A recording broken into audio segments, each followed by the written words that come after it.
Merci à tous d'être présents ce soir pour un webinaire consacré aux aides financières en copropriété, donc qui est co-présenté donc par Noura Krim de la maison de la LEC de Marseille et par moi-même donc Thomas Vigneron donc de la maison énergie du Pays d'Aix.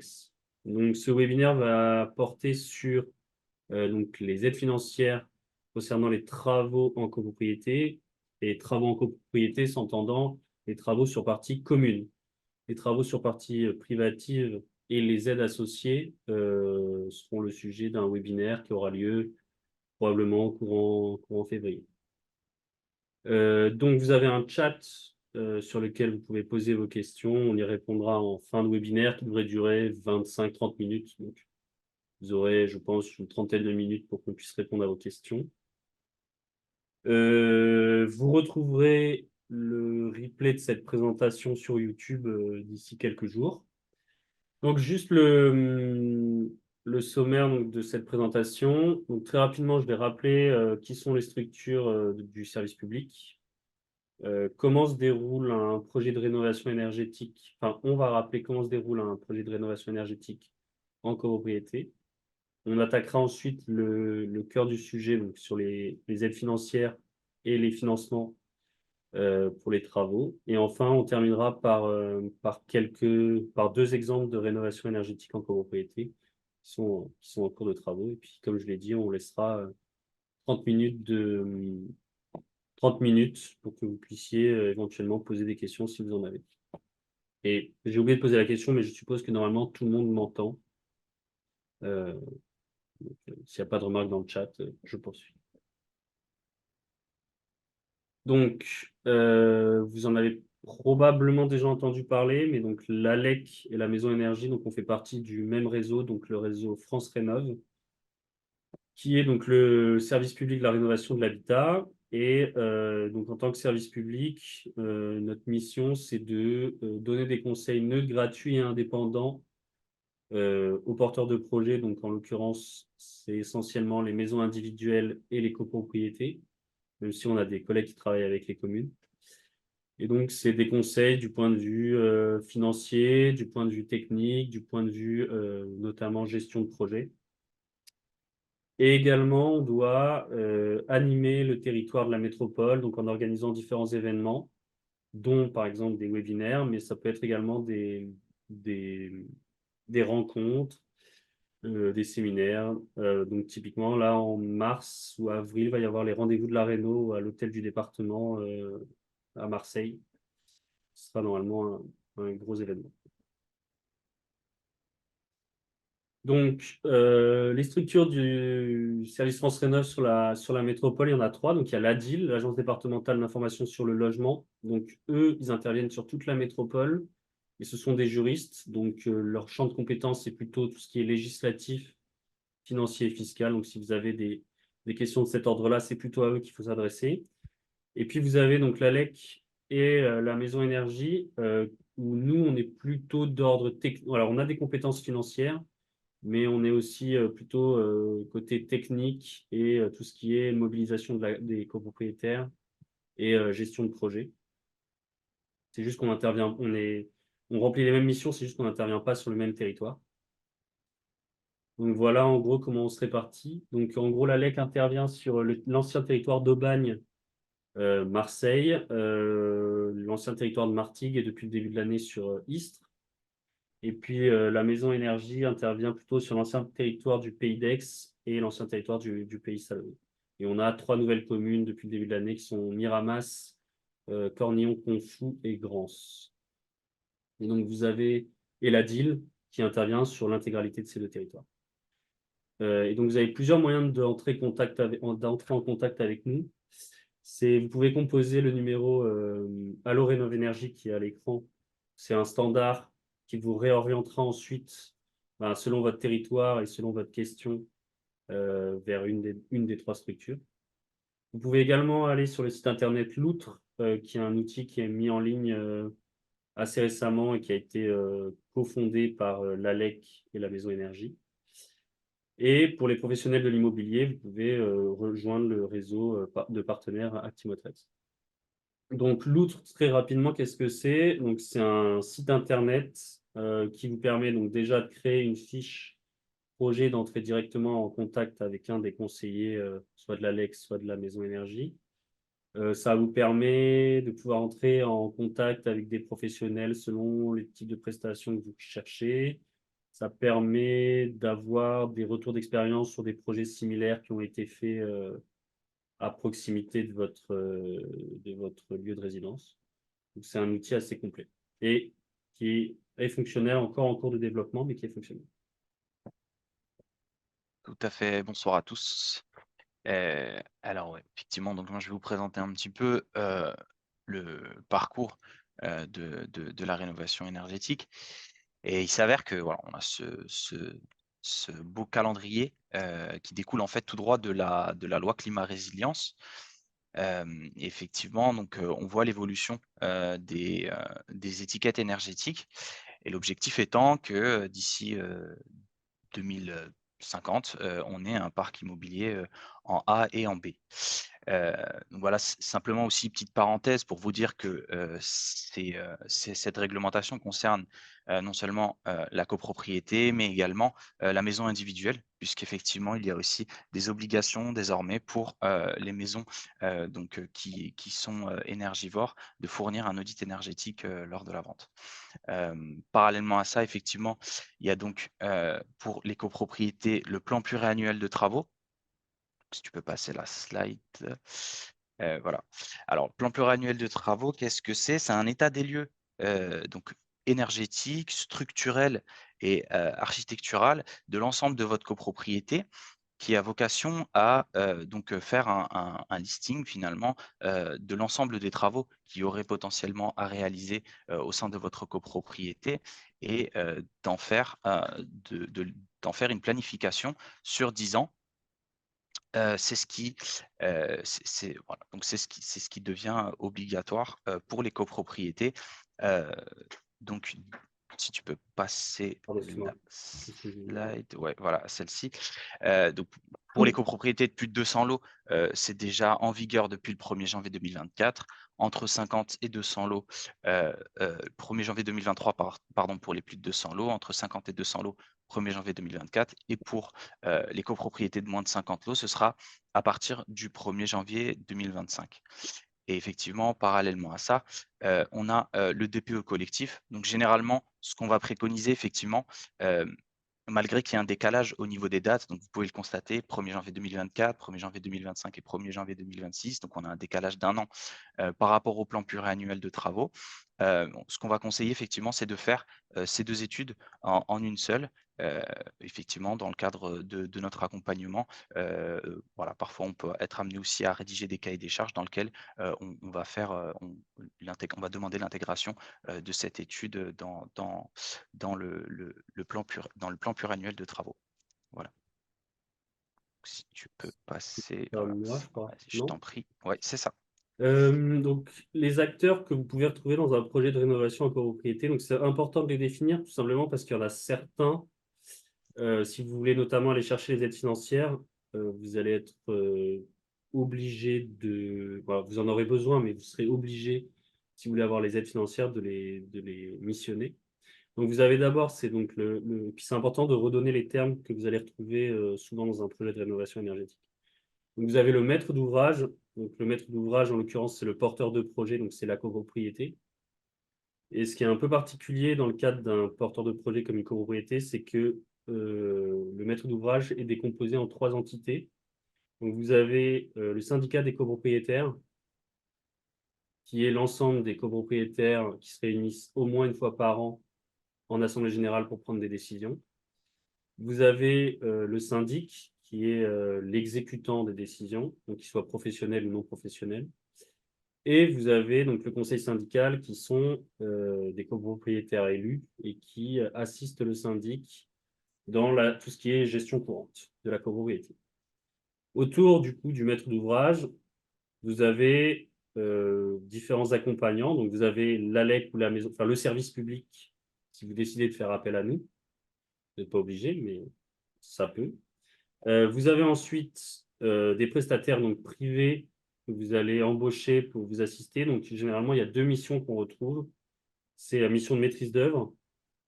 Donc, c'est souvent ça peut être un bureau d'études, ça peut être un architecte, ça peut être un groupement des deux. Et donc, comme son nom l'indique, enfin, leur mission, sa mission, c'est de s'occuper de l'œuvre, donc de la conception technique.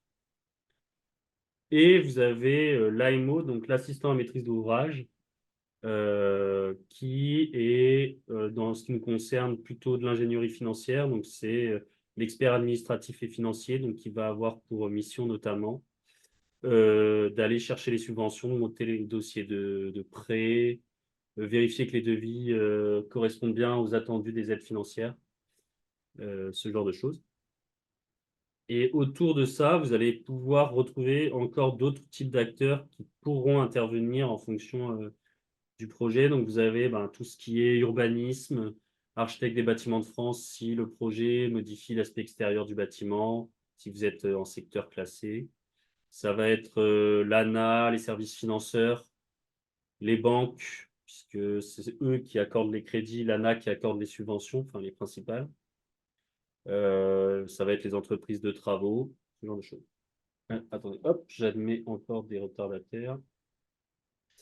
Ça, cette frise, vous devez déjà l'avoir vue si vous assistez souvent à nos webinaires, mais c'est important de rappeler quelques chiffres clés. Donc, un projet de rénovation en copropriété, ça passe en général, enfin, classiquement par différentes étapes. Alors, ce qui est important de comprendre, c'est que un projet de rénovation énergétique en copropriété, du début à la fin, c'est-à-dire de la première prise de contact du conseil syndical à la réception des travaux, c'est entre 3 et 5 ans. Tout simplement parce que, donc si vous suivez ces étapes, évidemment, tout simplement parce qu'en fait, déjà, vous avez au minimum 3 AG. Et qui dit 3 AG dit déjà des délais incompressibles à respecter. Donc, en gros, une AG, c'est 3 mois de délai incompressible, donc ça fait déjà 9 mois. Il faut compter tous les délais nécessaires à la réalisation des études, à la réalisation des travaux, etc. Et puis, vous avez tout ce qui est également, qui peut prendre du temps. Si vous allez chercher des prêts collectifs, tout ce qui est délai pour monter le prêt. Donc, c'est important d'avoir en tête qu'un projet de copropriété, c'est pas un projet en maison individuelle ou un projet en appartement. Ça prend du temps. Euh, donc, ces étapes, donc la première, c'est l'étape de préparation. Donc, en gros, c'est une étape qui permet aux copropriétaires impliqués, donc en général, c'est le conseil syndical, de se saisir des tenants et aboutissants, c'est-à-dire comprendre comment ça va se passer, quelles vont être les étapes, qui va intervenir, comment, quelles aides financières ils peuvent aller chercher. Donc, typiquement, ce webinaire fait partie de la phase de préparation. Vous avez ensuite la phase d'études. Donc là, le but, en fait, c'est de missionner un bureau d'études qui va vous permettre d'identifier les postes de travaux énergétiques et de les assembler en scénarios de travaux en fonction de leur pertinence, de leur cohérence, des économies d'énergie, des coûts, des aides financières. Et à la fin, donc, vous avez un rapport qui vous permet normalement de définir un scénario de travaux vers lequel vous voulez aller. Sur la base de ce scénario de travaux, vous entrez dans la phase verte qui est marquée avant travaux, on peut l'appeler phase conception. Donc là, sur la base de ce scénario, vous allez choisir un maître d'œuvre et un AMO. Donc l'expert, enfin, en gros, la personne qui est chargée, l'entité qui est chargée de concevoir le projet, donc choisir les matériaux, dimensionner les équipements, rédiger les cahiers des charges à destination des entreprises, consulter les entreprises, analyser les offres. Et l'AMO, donc, qui va s'occuper, dans ce que je vous disais, de toute la partie financière. Une fois que vous avez les devis des entreprises, vous votez et là, vous partez dans la partie orange, qui est la partie travaux ou la partie chantier, où là, c'est la partie réalisation effective des travaux. Hop, voilà. Donc, juste, comment nous, on vous accompagne? C'est à chaque fois que vous avez besoin de sélectionner un prestataire, que ce soit le bureau d'études pour l'étude énergétique, quelle qu'elle soit, l'AMO ou le maître d'œuvre, nous, on peut vous aider donc en vous aidant à rédiger un cahier des charges de consultation, en vous aidant à analyser les offres, notamment. donc, qui peut être utile. Et donc, typiquement, sur un cas, donc, par exemple, vous aidez à la sélection du maître d'ouvrage, ben, voilà ce que je vous disais. On vous aide à rédiger un cahier des charges. On vous aide à consulter les prestataires qui sont référencés et qualifiés pour. On vous aide à analyser les offres que vous avez reçues et on vous aide à les présenter aux copropriétaires en assemblée générale. On a plusieurs moyens de financer, soit une étude, soit un projet de rénovation énergétique. Donc soit on a donc l'appel de fonds classique au moment du vote, de l'étude ou des travaux en AG, donc en fonction de la quote-part, en fonction de notre tantième, on va voilà, avancer notre quote-part. Un fonds de travaux, si éventuellement vous avez eu l'occasion de constituer un fonds de travaux, durant, les années, les mois précédents ou dans le cadre d'un emprunt collectif, donc éco-prêt à taux zéro éventuellement, dont je vais vous parler plus tard, ou certains produits que des organismes bancaires peuvent vous proposer parfois. Si tu peux passer Excuse-moi. à la prochaine slide, voilà. Alors principalement, dans le cadre de la rénovation énergétique, on va retrouver deux principaux dispositifs. Dans un premier temps, on va retrouver donc les C2E, donc je vais vous parler après, et MaPrimeRénov' copropriété. Voilà, et ça, c'est deux dispositifs qui vont en l'occurrence avoir vocation à financer des travaux sur les parties communes. Donc, dans un premier temps, on a MaPrimeRénov' copropriété. La condition pour accéder à cette aide, alors là, pour le coup, on voit ta fenêtre Ah, que tu as pardon. sortie. Ouais, ouais. Euh, donc, la première condition, c'est donc que votre copropriété, naturellement, soit immatriculée au registre national des copropriétés, que 75 des lots soient à usage d'habitation principale, de résidence principale, ou 65 bon, 66 pour les copropriétés de moins de 20 lots. Donc, que ce soit des résidences principales, que ce soit des locataires ou des propriétaires occupants. Il faut aussi que donc, la copropriété ait 15 ans ou plus et que un audit énergétique, une étude énergétique, justifie au minimum 35 d'économie d'énergie. Ensuite, on a deux acteurs qui vont intervenir dans le cadre de cette aide, des acteurs indispensables. On a l'assistance à maîtrise d'ouvrage, donc qui va avoir un accompagnement technique, financier et social. Et par ailleurs, on aura aussi donc le maître d'œuvre pour les travaux de plus de 100 000 euros. Donc, maître d'œuvre, l'architecte qui va concevoir et suivre le projet. En ce qui concerne donc MaPrimeRénov' copropriété, la nouveauté pour cette année, c'est qu'on va avoir deux dispositifs distincts, enfin deux primes socles, ce qu'ils ont appelé prime socle. Dans un premier temps, on va avoir donc la prime lorsqu'on a un programme à 35 d'économie d'énergie. On va avoir 30 du montant des travaux plus montant de la maîtrise d'œuvre qui sera financé, donc avec un plafond maximum de 7 500 euros et une deuxième prime socle où lorsqu'on atteint 50 d'économie d'énergie avec le programme de travaux, on peut obtenir jusqu'à 45 du montant des travaux ainsi que de la maîtrise d'œuvre avec un plafond maximum de 11 250 euros par logement. Parallèlement à ça, donc il y a aussi des bonifications donc en fonction de l'état de la copropriété. Donc si vous êtes en F ou G, il peut y avoir bonification si donc la copropriété est fragile, donc quel est un impayé de charge, un taux d'impayé de charge de plus de 8% sur l'année N-2 et également des primes pour les très modestes et modestes. Parallèlement à ça, on a aussi donc une aide pour l'assistance à maîtrise d'ouvrage qui sera prise en charge à hauteur de 50 maximum, avec soit 300 euros pour les copropriétés de plus de 20 lots ou 500 euros pour les copropriétés de moins de 20 lots. Voilà. Ensuite, dans un deuxième temps, on a les certificats d'économie d'énergie. Donc ça, c'est un dispositif où on a mis à contribution les entreprises polluantes.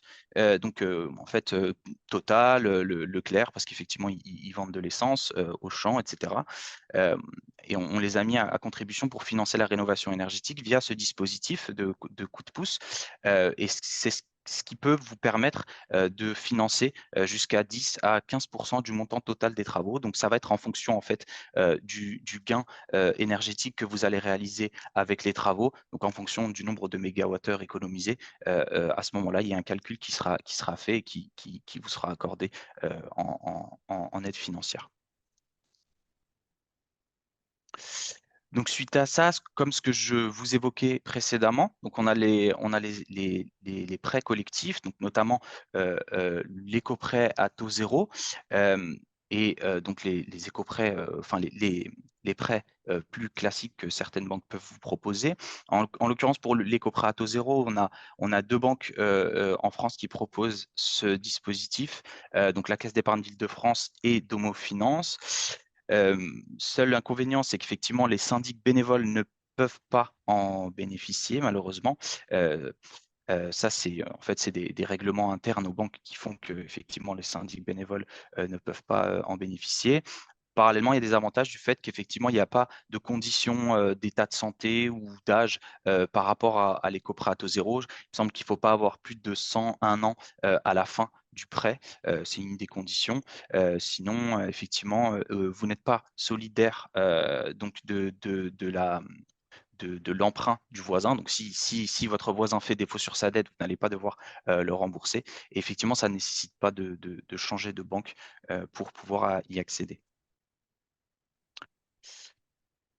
Là, alors je t'en prie, tu Hop, peux c'est bon. changer. Voilà, là on a un exemple effectivement. Voilà, ça c'est l'exemple typique pour illustrer effectivement la pertinence que peut avoir la rénovation énergétique.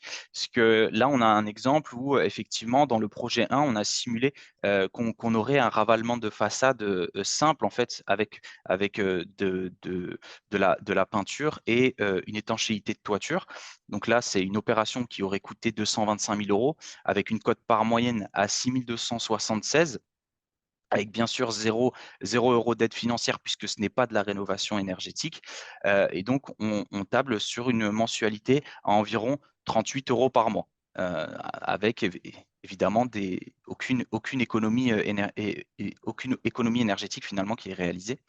Alors que lorsqu'on compose le projet avec donc l'intégration de l'isolation en façade, avec donc un programme global aussi qui inclut de la ventilation, on arrive sur un montant de travaux qui est certes nettement plus supérieur, on est presque à 2 fois le montant, effectivement avec une cote par moyenne de 15 000 euros, mais une aide financière de 5 000 euros. Et effectivement, in fine, on se rend compte qu'avec les économies d'énergie réalisées et le prêt, les éco-prêts à taux zéro qui peuvent être sollicités à ce moment-là, on se rend compte que l'effort réel, finalement, il est inférieur à un projet avec simplement un ravalement de façade simple sans isolation. Donc voilà, c'était un peu cet exemple pour illustrer la pertinence de ces dispositifs. Donc là, en l'occurrence, on a un exemple d'une copropriété qu'on a accompagnée sur Marseille. Le montant des travaux prévus, c'était 1,2 million d'euros. On avait donc 550 000 euros d'aide financière et d'autant plus que c'était les anciens dispositifs. Les dispositifs actuels, c'est encore un peu plus intéressant. Une économie d'énergie réalisée de 43% et un accompagnement voilà, qui a duré 2 ans sur cet ensemble de postes que vous voyez ici, donc autant sur l'enveloppe du bâtiment que sur les équipements. Voilà. Donc pareil, un exemple sur, donc là sur Aix. Donc en cours de travaux actuellement, c'est une copropriété de 2 bâtiments de 40 logements, donc 20 logements par bâtiment, immeuble des années 60. Donc pareil, c'est au niveau du montant de subvention, c'était la première version de ma prime rénov copropriété. Donc les subventions actuelles seront normalement un peu plus intéressantes. Et donc au niveau des travaux, cette copropriété, ils ont fait mise à niveau de la chaufferie, mise aux normes, etc., équilibrage du réseau, remplacement de toutes les clarinettes, isolation des planchers bas sur cave, isolation des toitures terrasses avec évidemment étanchéité.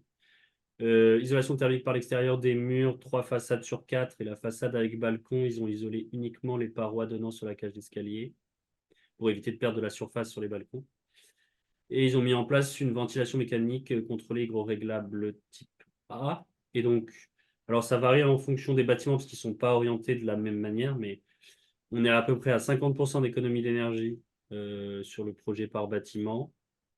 Donc, un coût de travaux, alors du coup, je ne vois pas parce qu'il y a la barre, je crois que c'était 850 000, c'est ça, 850 000 euros avec les prestations intellectuelles, donc c'est-à-dire le coût des travaux plus les honoraires de maître d'œuvre, les honoraires de l'assistant à maîtrise d'ouvrage, les frais de syndic, l'assurance dommage ouvrage, le bureau de contrôle. On est à environ 850 000 euros et il y a eu 300 000 euros d'aide.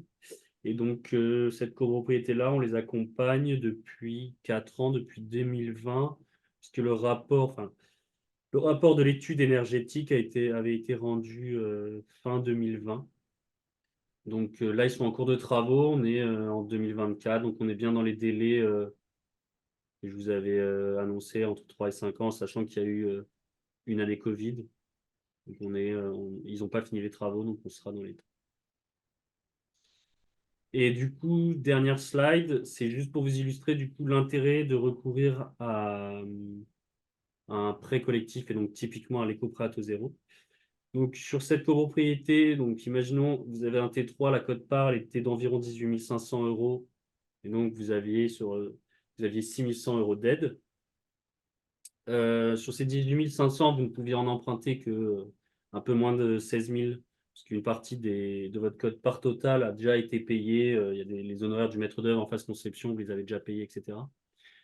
Euh, donc, il y en a les 2 tiers de cette somme de 16 000 que vous pouvez emprunter à taux zéro parce que ça concerne directement ou indirectement des travaux d'économie d'énergie. Donc, ramener un éco-prêt à taux zéro sur 20 ans, ça fait des mensualités de 45 euros. Et le dernier tiers, vous pouvez pas l'emprunter à taux zéro parce que ça peut pas être ramené à des travaux d'économie d'énergie.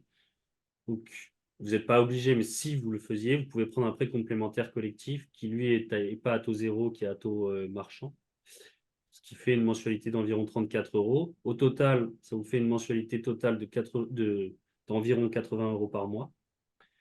Euh, Forcément, comme vous faites des travaux d'économie d'énergie, vous réduisez vos charges énergétiques. Alors là, le bureau d'études l'a calculé à 41 euros par mois, mais évidemment, ça va dépendre comment dire, de votre comportement énergétique, hein.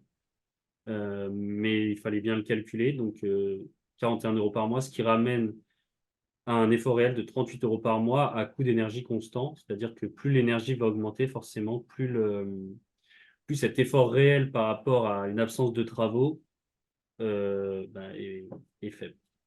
C'est le moment des questions. Je vais remonter. Ça en prend un dans l'ordre.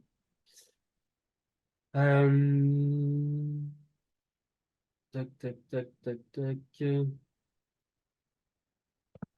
Est-ce que le DTG est obligatoire pour réaliser un PPT? Non, tu veux répondre?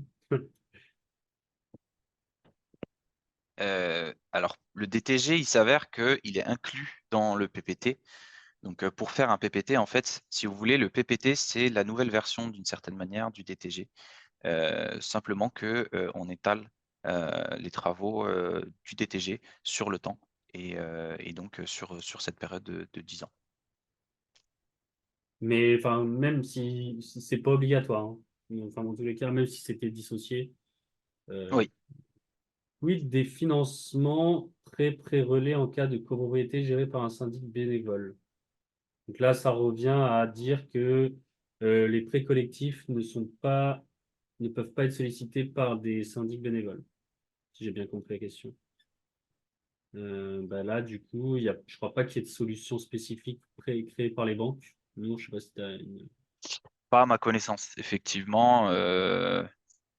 Je crois pas qu'on ait, pour l'instant en tout cas, de solution pour cette situation particulière.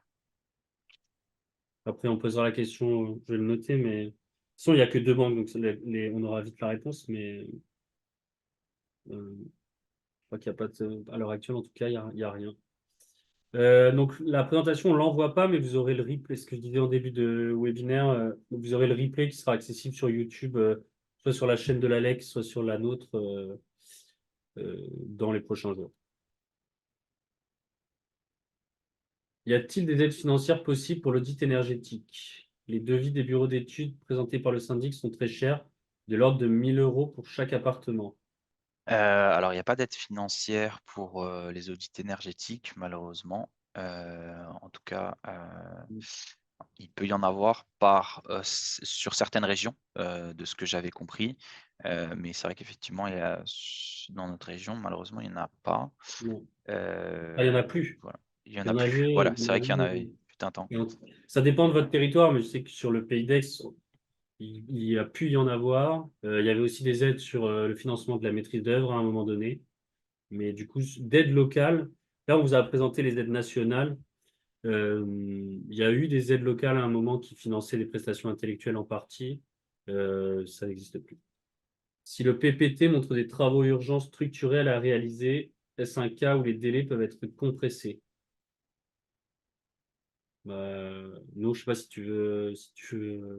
Heu, alors je te laisse, parce que j'avoue j'ai pas très bien compris. Oui, enfin, compressé, vous pourrez. Alors ça, c'est une bonne question. Normalement, déjà, si c'est des travaux urgents, le syndic, il est même pas obligé de convoquer une assemblée Mmh. générale. Il peut d'office faire réaliser les travaux. Donc déjà, vous gagnez du temps là-dessus. Si c'est ça votre question, oui, ça peut être compressé. C'est-à-dire que vous pouvez gagner du temps quand même. Après, il faut que ce soit des travaux urgents, c'est-à-dire qu'ils mettent en danger la sécurité des occupants.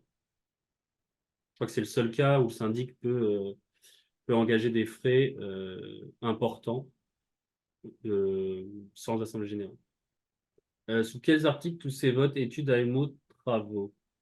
Alors ça va dépendre si c'est en partie conception, donc la partie. Si c'est les devis que vous votez en partie pour lancer la partie verte, la deuxième assemblée générale, tout ça c'est article 24. Donc la majorité simple, la plus simple à atteindre. Donc la majorité des présents est représentée.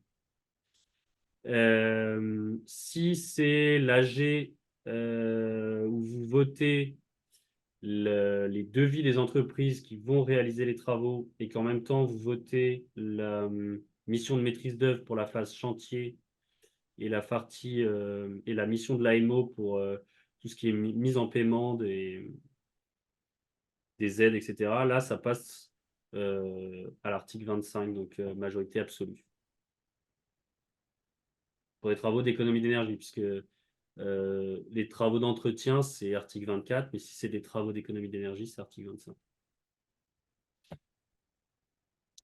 Peut-on utiliser le DPE collectif pour justifier du gain énergétique de 35%? Moi, je vous répondrai que ce que vous pouvez utiliser, c'est la méthode 3CL DPE, donc la méthode de calcul du DPE collectif. Ça, vous pouvez l'utiliser pour MaPrimeRénov'. Par contre, pour les C2E, à l'heure actuelle, vous ne pouvez pas utiliser cette méthode. Il faudra utiliser une autre méthode de calcul, qui est la THCEX pour l'instant. C'est plus le cas en maison individuelle, mais en copropriété, ça l'est toujours. Donc, si vous utilisez la méthode de calcul du DPE, vous aurez que 60% des aides possibles. Je ne sais pas sinon tu veux compléter, mais. Alors en fait, effectivement, par rapport à ce sujet-là, c'est vrai que c'est pas tout à fait clair. On a un peu des sons de cloche différents parfois. Mais récemment, ce que j'ai entendu, c'est qu'effectivement, le DPE collectif, était recevable également pour pour les C2E. Ah, Heu et donc, ok. en fait, il fallait que ce soit sous forme, par contre, d'évaluation énergétique, effectivement. Et voilà, c'est plus la forme qui est prise en compte. Mais, voilà, par rapport à ça, je dirais qu'il y a débat. Enfin, moi, à l'heure actuelle, ce que je fais, c'est que je demande les deux méthodes. Oui. la méthode du DPE et la méthode du THCEX. Ouais. Déjà parce que la THCEX est un peu plus favorable pour atteindre les 35%. Mhm. Et dans le doute, mieux vaut avoir les deux. Les pourcentages sont sur étiquette ou en gain réel. Donc, les pourcentages de gains, ils sont pas sur les gains réels. Ils sont sur des simulations, enfin, sur les méthodes de calcul qu'on évoquait juste avant. Donc, la méthode du DPE ou la méthode THCX. Il y aura jamais il y aura jamais de contrôle sur facture pour vérifier si vous faites bien 35% d'économie Mhm. d'énergie. Ça n'arrivera jamais. Tout simplement parce que c'est impossible. C'est impossible en fonction je sais pas, un partant le même bâtiment en Bretagne avec des personnes âgées et en PACA avec des étudiants, vous faites exactement les mêmes travaux, vous aurez jamais les mêmes gains. Donc, c'est pas possible de baser des financements sur du comportement énergétique. C'est des méthodes de calcul qui sont normalisées, qui tiennent pas compte du comportement final des occupants. 66% de lots d'habitation principale et locataires sont pris en compte. Bah, alors oui. En fait, ce qui est pas pris en compte, ça va être les résidences secondaires et les locaux commerciaux. Mais si vous louez l'appartement à un locataire et qu'il y vit à l'année, c'est considéré comme une résidence principale. Les syndics bénévoles sont-ils éligibles à MPR CoPro? Oui. Oui, oui, ils sont éligibles aux mêmes aides que les syndics Professionnel. professionnels, sauf les prêts collectifs et notamment les coprats zéro. Pourquoi cette limite sur les syndics bénévoles sur l'emprunt collectif? Moi, j'ai pas la réponse. Non, tu l'as, toi? Peut-être pour une complexité plus grande. Alors, ils considèrent effectivement, les banques considèrent, Domo Finance et la Caisse d'épargne de France considèrent qu'effectivement, il y a moins de risques de défaut lorsqu'on a un syndic, professionnel. Et c'est pour des questions de gestion aussi, de compte. Voilà, c'est la réponse qu'on a eue quand on a posé la question. Quels sont les détails de vos calculs comparatifs, nombre de lots en particulier? Les détails des calculs comparatifs, je suppose que c'est quand on compare les devis. Euh, alors, je crois que c'est le calcul comparatif peut-être par rapport à la slide 27 par rapport aux les deux projets comparés, Ça? je crois. Donc, nombre de Euh, lots en particulier, mais du coup, il faudrait peut-être affiner la question, parce que quels sont les détails de vos calculs comparatifs? Je ne sais pas, il faudrait peut-être détailler la question, parce qu'effectivement, je n'ai pas forcément bon, il faudrait compris. que la personne qui a posé la question le mette dans le chat. On va dire On y que revient. on va probablement dire que c'est ça. Vas-y. Réponds.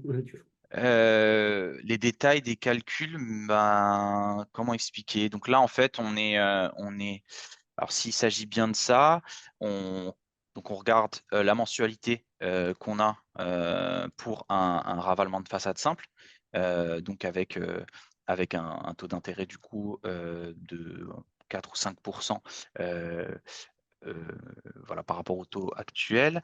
Euh, et ensuite, donc, dès lors qu'on intègre une isolation et de la ventilation, donc un programme global, en fait, on se rend compte qu'effectivement, là, on a droit à des aides, on a le droit à la TVA à 5%, donc, et à l'éco-prêt à taux zéro, cet ensemble de dispositifs qui, in fine, nous permet d'alléger la note puisque on fait des économies d'énergie, on a un taux d'intérêt moyen qui est réduit et ce qui fait que la différence, donc on se retrouve avec les 33 euros au lieu de 38. Voilà. Porte sur des immeubles Les anciens. immeubles anciens du centre en périmètre de monuments historiques ne peuvent pas avoir d'isolation de façade. Et donc, comment arriver à 35% d'économie d'énergie? Alors, c'est même pire que ça. C'est que c'est compliqué également d'avoir une isolation de toiture si vous ne la faites pas par l'intérieur.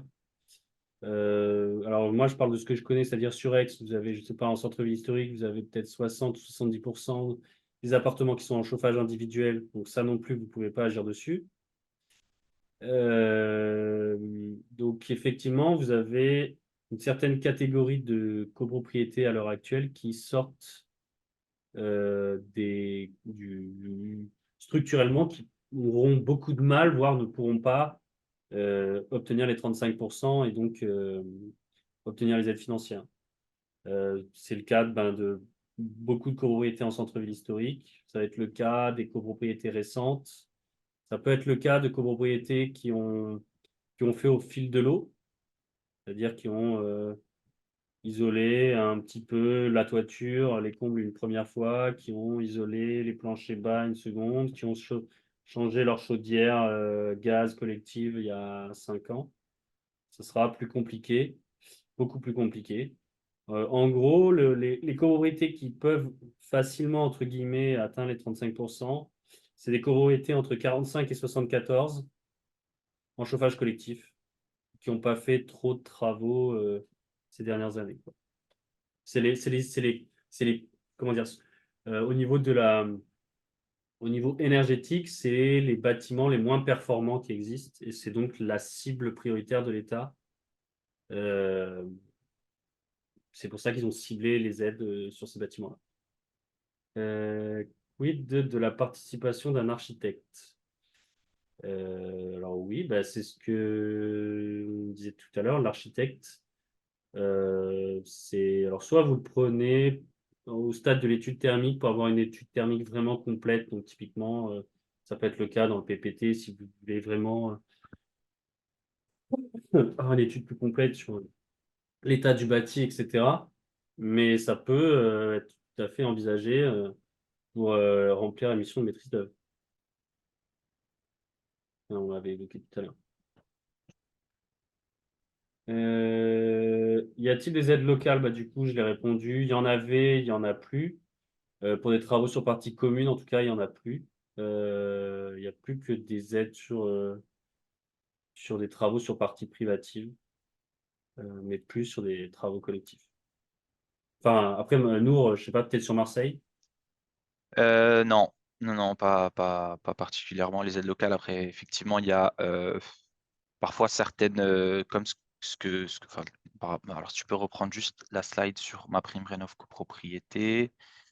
Oui. Voilà, alors en fait, on va avoir une bonification en fonction de certains secteurs du, du NPNRU, ce qu'ils appellent le NPNRU. Donc, en fonction de certains secteurs, effectivement, il va y avoir une bonification pour certaines copropriétés de ce secteur. Donc, mais des aides locales à proprement parler, non.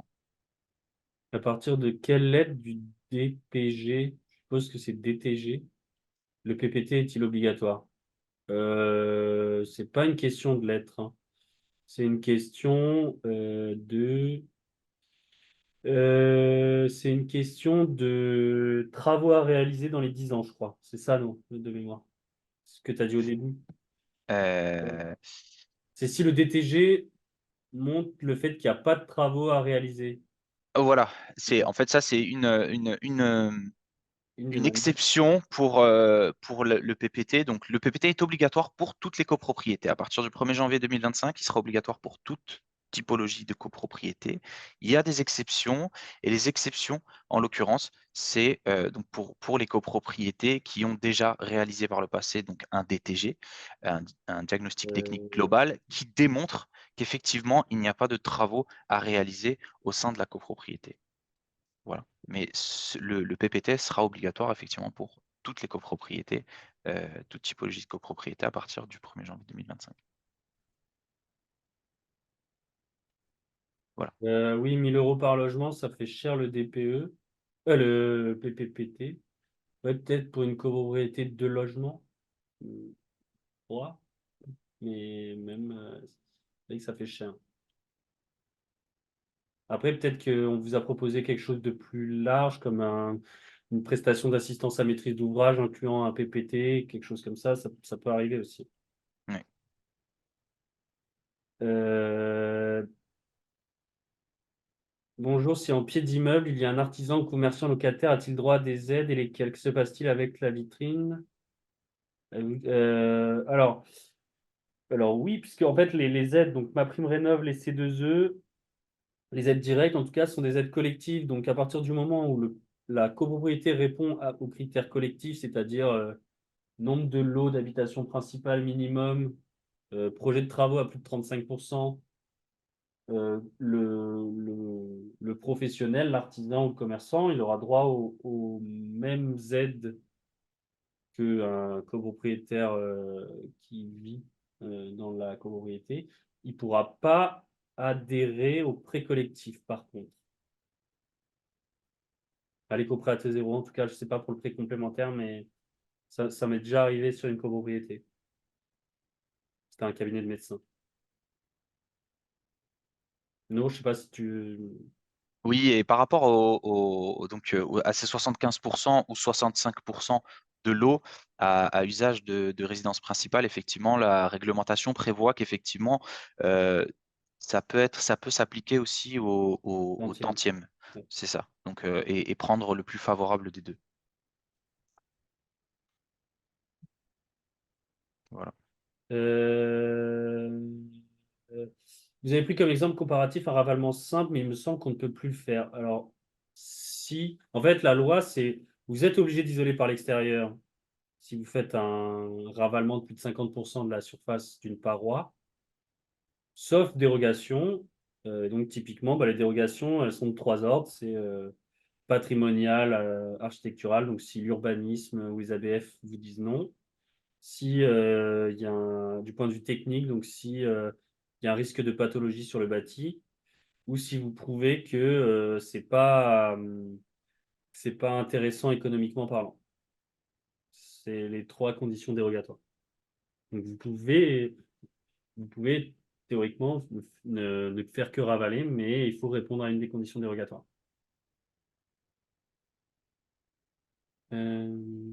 Bonjour, je suis propriétaire d'un petit immeuble dans le 3e arrondissement de Marseille. Il comprend 3 lots, il n'y a pas de syndic. Je m'occupe de la gestion de la copro, ok, donc syndic bénévole. Je souhaite refaire la toiture en intégrant des panneaux solaires, peut-être l'isolation des façades. À quelle aide ai-je droit?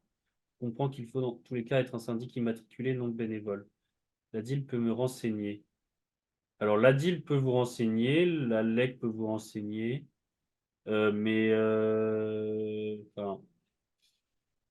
vous souhaitez, alors, je ne sais plus, vous souhaitez refaire la toiture, l'isolation des façades, bah, potentiellement, vous pouvez peut-être avoir droit aux aides, donc ma prime Rénov' CoPro et les C2E, mais il faut vérifier que vous atteignez les 35%.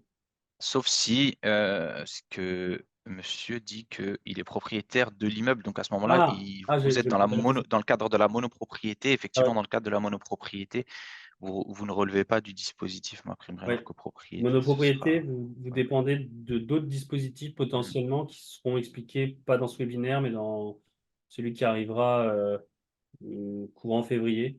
Puisque là, vous êtes, en monopropriété, vous êtes assimilé à de la maison individuelle, ou en tout cas à des travaux sur partie privative, et pas en copropriété, puisqu'il n'y a pas de partie commune. Quels sont les matériaux d'isolation utilisés? Désolé, j'ai raté le début. Je vois beaucoup de rénovations avec des plaques de polystyrène collées au mur, ce qui rend le bâtiment étanche, mais très peu respirant, notamment en été. Il semble que les travaux lourds sont peu adaptés au confort d'été. Je me pose vraiment la question de ces rénaux avec des matériaux non biosourcés, dont j'ai peur qu'on se morde les doigts d'ici une dizaine d'années. Alors, ben, les matériaux rencontrés, souvent, effectivement, vous avez le polystyrène, vous avez la laine de roche.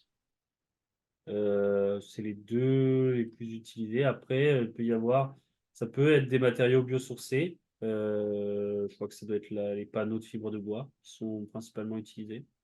Mhm. J'en ai pas vu, mais ça peut être demandé. Après, ça, c'est un choix à faire lors de la conception avec le maître d'œuvre. Tout est envisageable. Après, c'est un choix à arbitrer avec les autres copropriétaires, avec le maître d'œuvre.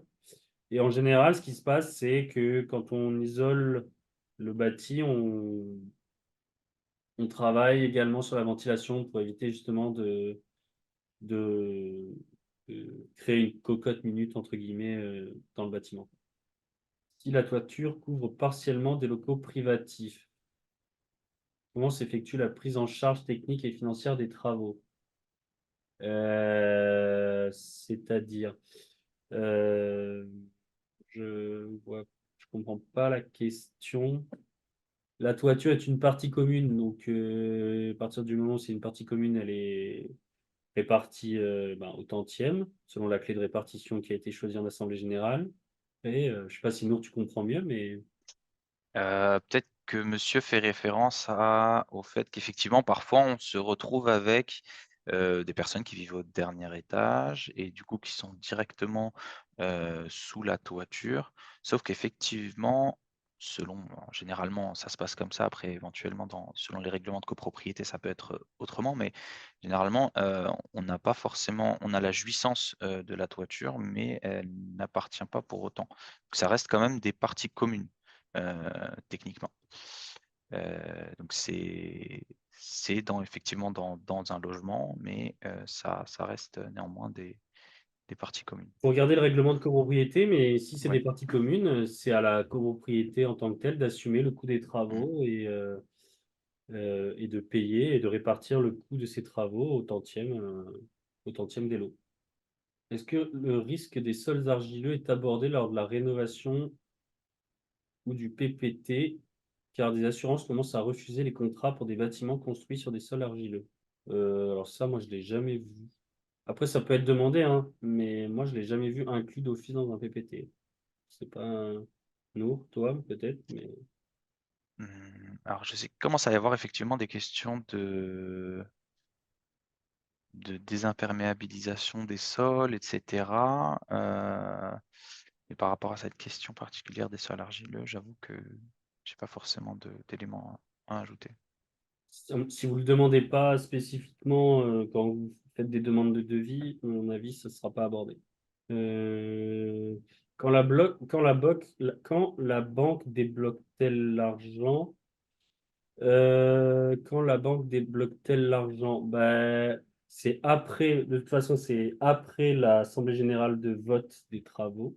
Heu, mmh, vous ne devez pas avancer l'argent. En fait, lors de l'AG, lors de l'assemblée générale de vote des travaux, vous allez voter pour, une résolution qui va permettre aux copropriétaires qui le souhaitent d'accéder à l'emprunt collectif et ensuite vous avez 2 mois pour renvoyer au syndic un bulletin d'adhésion avec la somme que vous voulez emprunter. Donc ça peut être, 1 000, 2 000, 5 000, ça peut être la totalité, de la quote-part, ça peut être la moitié, peu importe. Heu, donc si vous voulez emprunter la totalité, vous pouvez, donc vous aurez pas à avancer d'argent. Hem, Si vous en empruntez, bah, la moitié, vous aurez la moitié sous forme de prêt et la moitié que vous devrez payer sous forme d'appel de fonds, comme des travaux, plus classiques. Donc en partant du principe où vous empruntez la totalité de votre quote-part, bah, vous avez rien à avancer de votre trésorerie puisque c'est l'emprunt qui paiera au fur et à mesure. Je sais pas si c'est ça la question, Nour, tu l'as compris comme ça? Ouais, j'ai l'impression que c'était à peu près ça la question. Oui, ouais, ouais. À quel moment faut demander les aides et les C2E? Alors ça, c'est le rôle de l'AMO, mais les demandes d'aide, elles se font toujours avant de travaux, donc jamais sur facture et les C2E, c'est même avant la signature du devis. Donc ça faudrait c'est normalement, enfin, vous en tant que copropriétaire, vous aurez pas trop à vous en soucier puisque vous aurez si vous allez chercher les aides, vous aurez un expert financier qui s'occupera de ça. Mmh. Mais c'est les questions sont plus embêtantes en maison individuelle typiquement, où là vous êtes seul, donc faut pas se tromper. Mais c'est jamais sur facture, c'est plutôt sur devis. La méthode THCEX est OK pour MPR CoPro et C2E. Oui, elle marche pour les 2. Il y a juste peut-être, pour justifier de l'atteinte, du niveau BBC où il faut peut-être le calcul 3CL. Non? Je sais plus. Possible, possible. Alors Oui. Ouais, pour vas-y. moi pour moi, c'était plutôt, alors, peut-être que je m'en mêle les pinceaux, mais il me semblait que pour moi, c'était plutôt, 3CL pour, ma prime rénov' copro et justement les C2E qui étaient plus, 3CL ou THCEX. Moi, je sais pas, j'ai vu la dernière délibération, il parle bien de méthode, la méthode THCX, pour moi, marche, hein, D'accord, pour les 2. pour les 2. D'accord. Sauf peut-être l'étiquette, L'étiquette, ouais, l'étiquette, BBC, ouais. OK. En cas de vente d'un appartement, quid?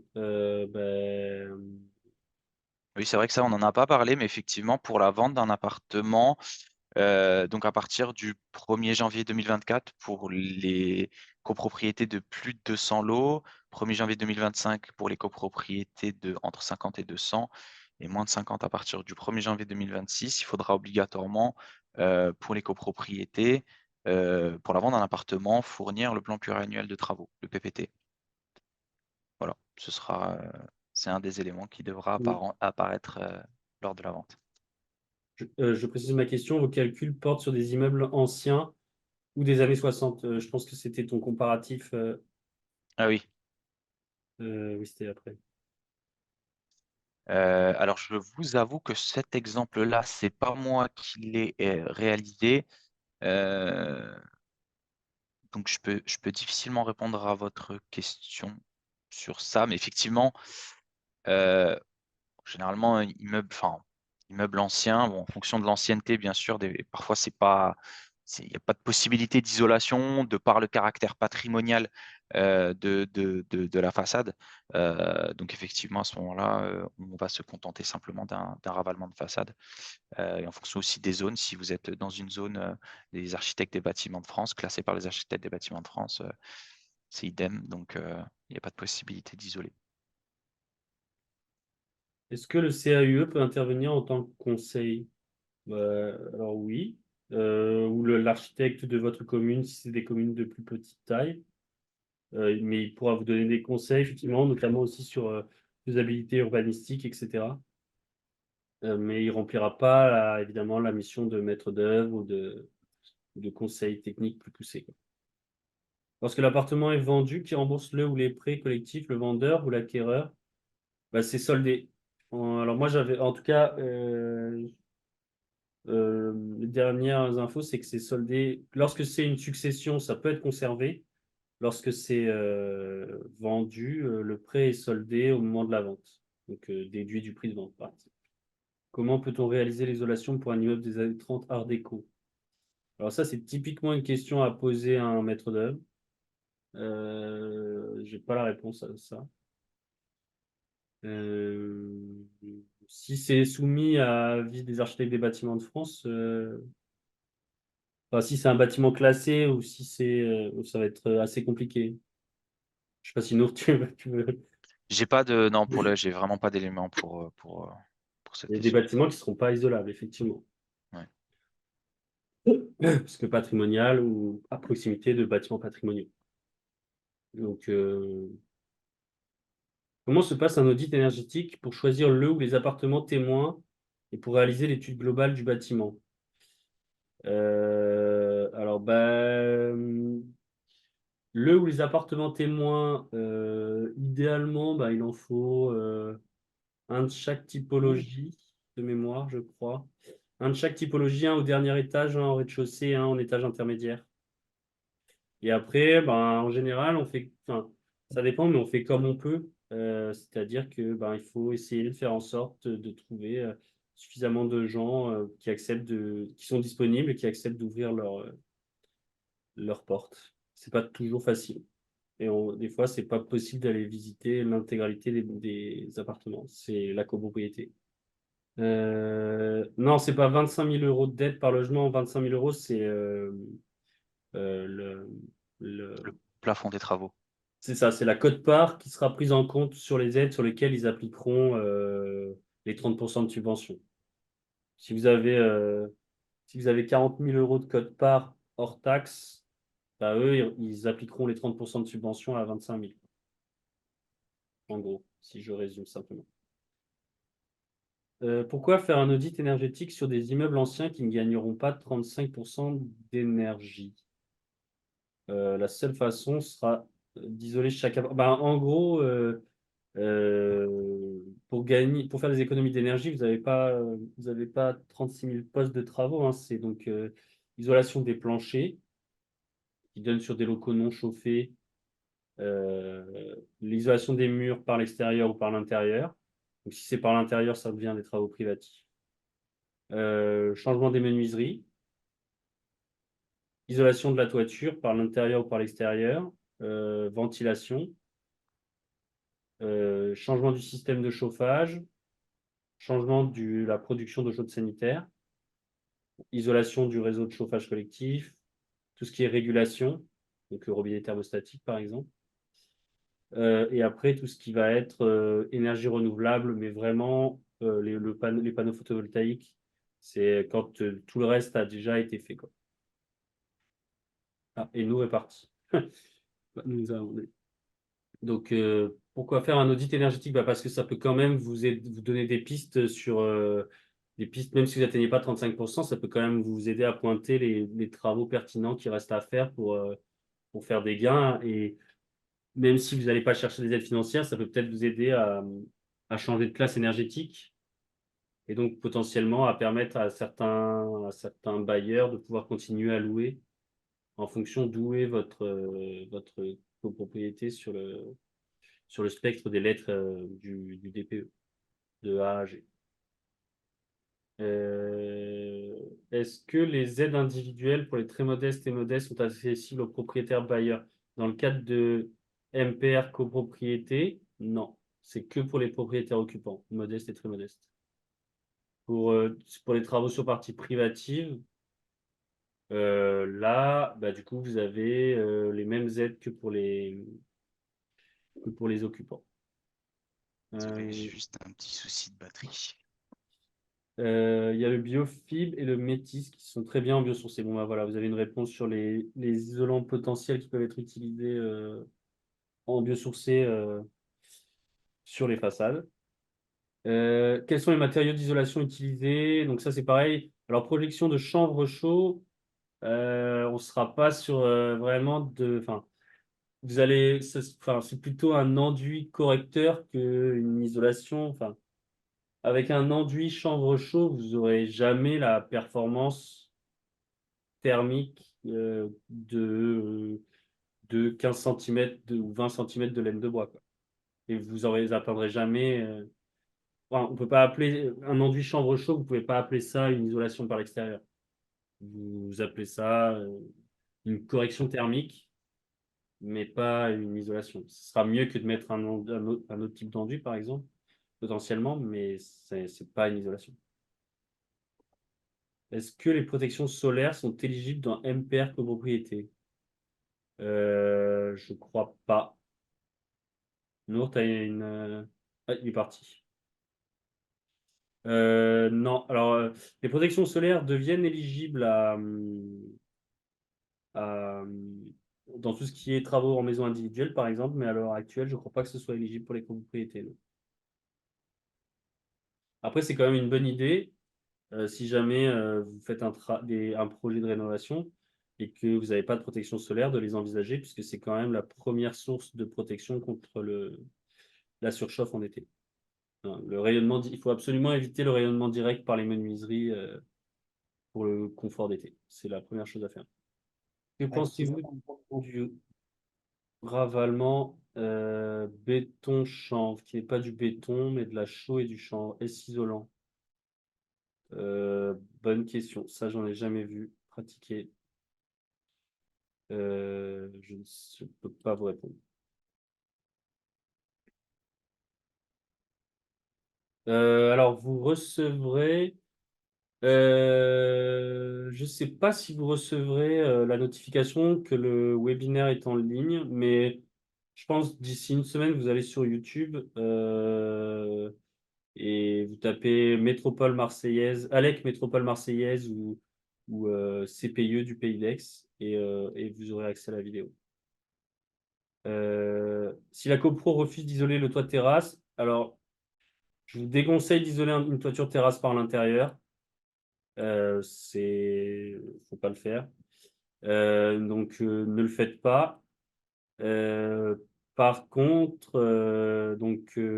ce que vous pouvez faire, la seule solution que vous pouvez faire si la copro refuse, alors soit vous faites une action en justice. Typiquement, s'il y a des fuites récurrentes et que la copro veut rien faire, vous pouvez.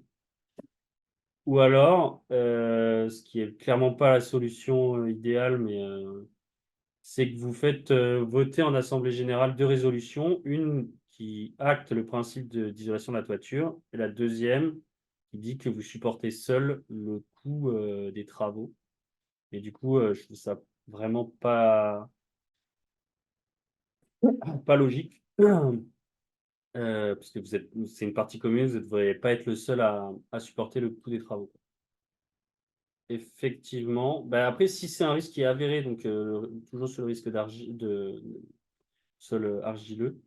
Effectivement, après, si c'est un risque qui est avéré chez vous, vous pouvez le demander dans le cadre d'une étude ou autre, étude de sol, et cetera. Mais forcément, par rapport à un autre type de bâtiment, ça vous coûtera plus cher parce que vous allez demander une expertise supplémentaire. Mais ça peut tout à fait être envisagé. La banque ne demande pas la notification de MPR copropriété. Ben, dans le déroulé, il faudrait poser la question à un assistant à maîtrise d'ouvrage. De toute façon, la banque, une fois que vous avez voté le prêt, elle va analyser les devis des entreprises. Pour ça que je vous disais tout à l'heure, ça prend du temps, c'est que c'est 4, entre 3 et 5 mois d'études de dossier par la banque avant qu'elle octroie le prêt. Donc potentiellement, elle attend la notification, mais ça, c'est une question qu'il faudrait demander à un AMO. Euh, mais pour moi, elle l'attend pas, je pense pas.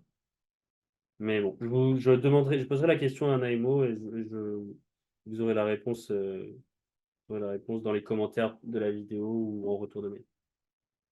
Bonsoir, un diagnostic par un bureau d'études pour la rénovation énergétique a été effectué sur la résidence. Pour un PPT, doit-on refaire un diagnostic? Alors, si le diagnostic, c'est le DPE, vous n'avez pas besoin. Par contre, il faut reprendre les conclusions du DPE pour les inclure dans le PPT. Donc non, le DPE collectif ne peut pas être utilisé pour la mise en location d'un appartement puisque le DPE collectif est fait à l'échelle de l'immeuble et le DPE pour l'appartement est réalisé à l'appartement. Mais par contre, pour les copropriétés d'une certaine taille, lorsque vous faites réaliser un DPE collectif, il peut être intéressant de demander euh, comment dire, d'en profiter pour essayer, pour les copropriétaires intéressés, de faire mettre à jour leur DPE individuel. Nous, c'est ce qu'on avait fait pour certaines des grosses copros où, c'est-à-dire, par exemple, s'il y a 50 copropriétaires qui sont intéressés pour faire mettre à jour leur DPE individuel, bah là, le bureau d'études est intéressé pour le faire. Et dans ce cas-là, au lieu de coûter 200 € le DPE individuel, bah, ça coûtait plus que 20 € par copropriétaire. Quel est le pourcentage moyen d'honoraires appliqués au coût des travaux pour l'émission? Bah, ça, c'est compliqué à répondre. Ça va dépendre du coût des travaux, notamment pour le maître d'œuvre. Alors déjà, le maître d'œuvre, en général, nous, les devis qu'on demande, il y en a une partie, la partie conception, on la demande en forfaitaire. Et en général, la partie chantier, on la demande en pourcentage du montant des travaux. Et donc, forcément, plus le coût des travaux est élevé, plus le coût total des prestations intellectuelles est réduit. Euh, donc, je sais pas, pour un projet à 800 000 € de travaux, vous devez être entre 8 et 10%. Pour le maître d'œuvre, à 300 000 € de travaux, vous êtes à 13-14%. C'est très compliqué, ça va dépendre, ça dépend de plein de choses. Ça va dépendre. Et l'AMO, c'est un montant forfaitaire, donc ça dépend, c'est entre. Un AMO, c'est entre 10. Enfin, c'est pareil, ça dépend du nombre de logements, typiquement entre 10 et 20 000 €, je dirais, classiquement. Mais ça va dépendre de la taille de la copropriété, ça va dépendre de. Euh, Une copropriété peut-elle imposer que l'isolation de la toiture soit réalisée dans le volume du logement situé immédiatement dessous? Euh, Bonne question. Ce serait bizarre pour moi. Mais ça, plutôt une question à poser à la DIL, parce que ça, c'est du législatif. Posez-leur la question, mais ça me paraît bizarre quand même.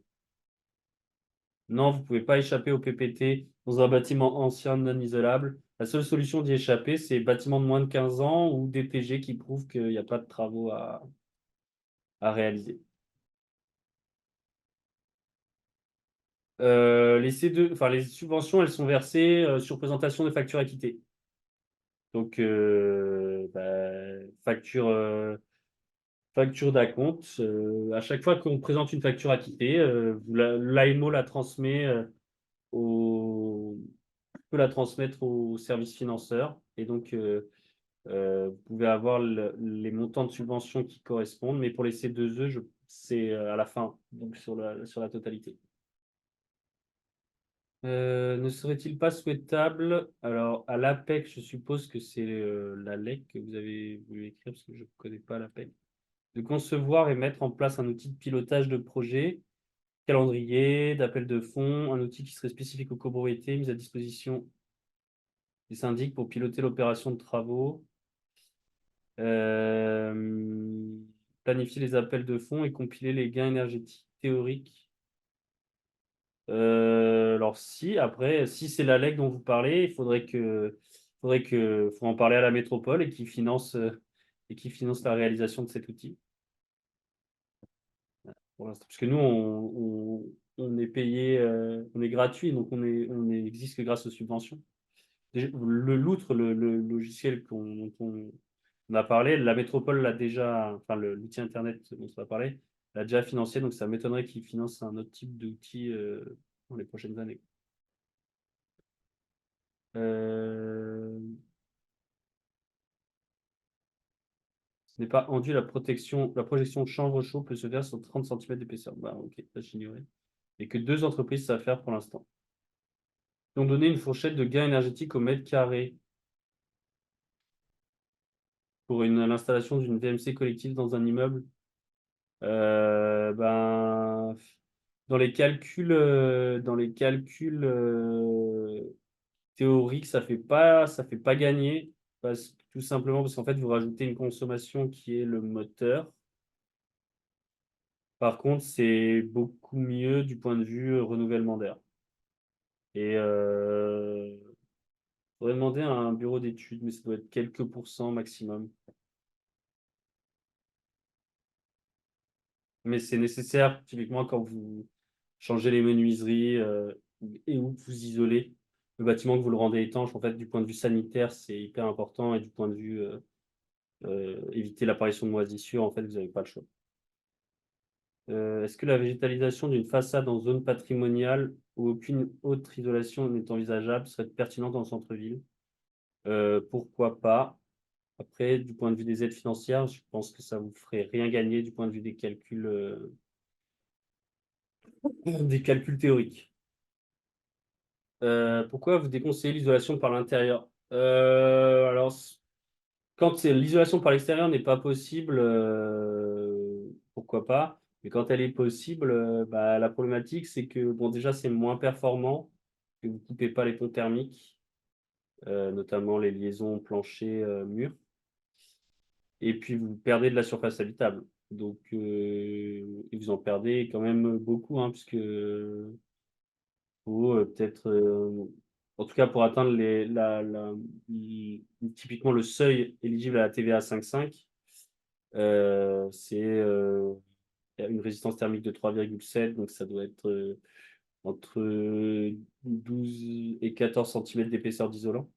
Donc typiquement, moi je parle de ce que je connais sur Aix, vu le prix du mètre carré, on réfléchit souvent à plusieurs fois avant d'isoler par l'intérieur.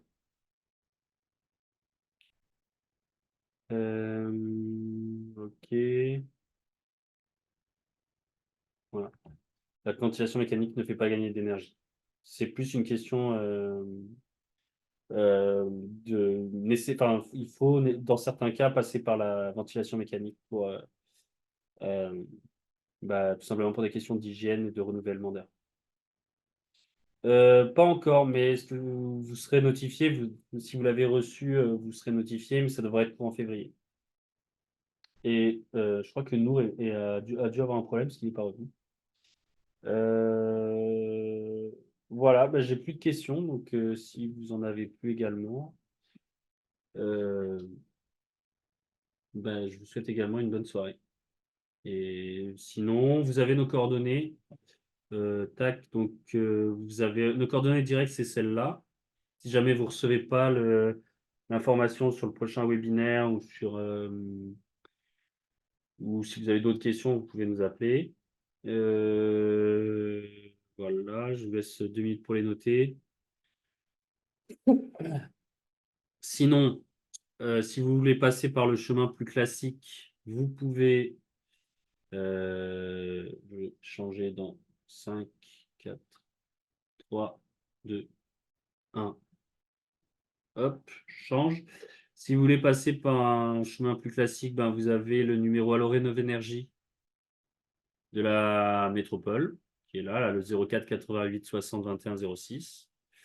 Ou vous pouvez aller sur Loutre, Loutre comme l'animal-rénovation.fr et vous pouvez, déjà, créer, l'espace, dédié à votre copropriété, l'adresse, type de travaux envisagés, et cetera.